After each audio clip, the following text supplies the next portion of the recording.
ପ୍ରଥମେ ପ୍ରଥମେ ତ ଯେଉଁ ଶୀତ ପଡ଼େ ସେଇ ଶୀତରେ ଓଲକୋବି ପତ୍ର ଆଉ ମୂଳା ପତ୍ର ଏସବୁ ଶାଗ କରିକି ଖାଇଲେ ବହୁତ ଭଲ ଲାଗେ ପଖାଳ ଭାତକୁ।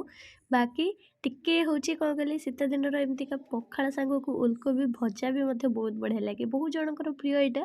ବହୁତ ଜଣ ରୁଟିରେ ଖାଇବାକୁ ପସନ୍ଦ କରନ୍ତି ଆଉ ବହୁତ ଜଣ ଏଟାକୁ ସେମିତି ନର୍ମାଲ ଭଜା କରନ୍ତି ଆଉ କେହି କେହି ଏମିତି ମସଲା ଦିଆ ଭଜା ବି କରନ୍ତି। ଓଲକୋବିର ସାଧା ଭଜା କଲେ ଭଲ ଲାଗେ ନା ଆପଣଙ୍କୁ ହେଉଛି ଓଲକୋବିରେ ଏମିତି ମସଲା ଦେଲେ ଭଲ ଲାଗେ କହିବେ। ଆମର ମାଆଙ୍କୁ ନା ତ ଏମିତି ସାଧା ଭଜାଟା ବହୁତ ଭଲ ଲାଗେ କାହିଁକିନା ରାଗ ମସଲା ଯେହେତୁ ମାଆ ବେଶୀ ଖାଆନ୍ତିନି ସେଥିପାଇଁକା ମସଲା ମସଲି ବି ମଧ୍ୟ ସେ ବହୁତ କମେଇ ଦେଇଛନ୍ତି।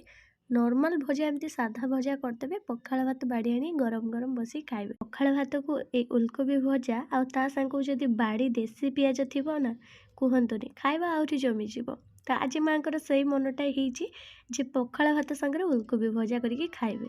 ସେଥିପାଇଁ ମୁଁ ଯାଇକି ସାଙ୍ଗେ ସାଙ୍ଗେ ନଗଦ ଉପରେ ଉପାଡ଼ିକି ନେଇ ଆସିଲି। ମାଆ କହିଲେ ବେଶୀ ଆଣନା ଯେତିକି ଖାଇବା ମୁତାବରେ ଆଣେ। ତ ସେଥିପାଇଁକା 2ଟା ପଚାରିକି ମାଆଙ୍କୁ ଆଣିଲି। ମାଆ କହିଲେ ହଁ ଏତିକି ହେଇଯିବ ଆମର ସେତିକି